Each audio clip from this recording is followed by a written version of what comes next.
அஸ்ஸலாமு அலைக்கும். Hi guys, இன்னைக்கு பார்த்தீங்கன்னா சூப்பரான ஒரு ரெசிபி தான் பார்க்க போகிறோம். வாழைத்தண்டு கூட்டு ரெசிபி. இதை நல்லா ரவுண்டாக கட் பண்ணிவிட்டு நல்லா சின்ன சின்ன பீஸாக கட் பண்ணி இந்த மாதிரி அரிசி தண்ணியில் சேர்த்துக்கலாம். அரிசி தண்ணியில் சேர்த்துட்டு நல்லா ஃபோக்ஸை வச்சு நல்லா செக் பண்ணிக்கலாம் நார்லாம் இருக்கான்னு. நெக்ஸ்ட்டு பார்த்தீங்கன்னா கடாயில் எண்ணெய் சேர்த்துட்டு கடுகு உளுந்தம் பருப்பெல்லாம் சேர்த்துக்கலாம். சேர்த்துட்டு நல்லா பொரிஞ்சு கிடச்சோன்னே இந்த அளவுக்கு வெங்காயம் வரமிளகாயெல்லாம் சேர்த்துக்கலாம். வெங்காயம் கொஞ்சம் ஜாஸ்தியாகவே சேர்த்துக்கலாம், அப்போ தான் டேஸ்ட் வைஸ் சூப்பராக இருக்கும். கொஞ்சமாக மஞ்சள் தூள் சேர்த்துக்கலாம், கொஞ்சமாக உப்பு சேர்த்துக்கலாம். சேர்த்துட்டு நல்லா ஒரு கலந்து கொடுத்துக்கலாம்.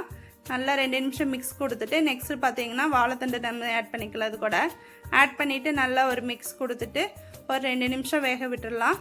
சைட் பை பார்த்தீங்கன்னா இன்றைக்கி 100 கிராம் கடலைப்பருப்பு பார்த்தீங்கன்னா 50% நான் வேக வச்சு எடுத்துருக்கிறேன். அது அந்த தண்ணியோடையே இது கூட ஆட் பண்ணிக்கலாம். ஆட் பண்ணிவிட்டு நல்லா கலந்து கொடுத்துட்டு இது வெந்து கிடைக்கட்டும். இப்போ மூடி போட்டு க்ளோஸ் பண்ணி விட்டுடலாம்.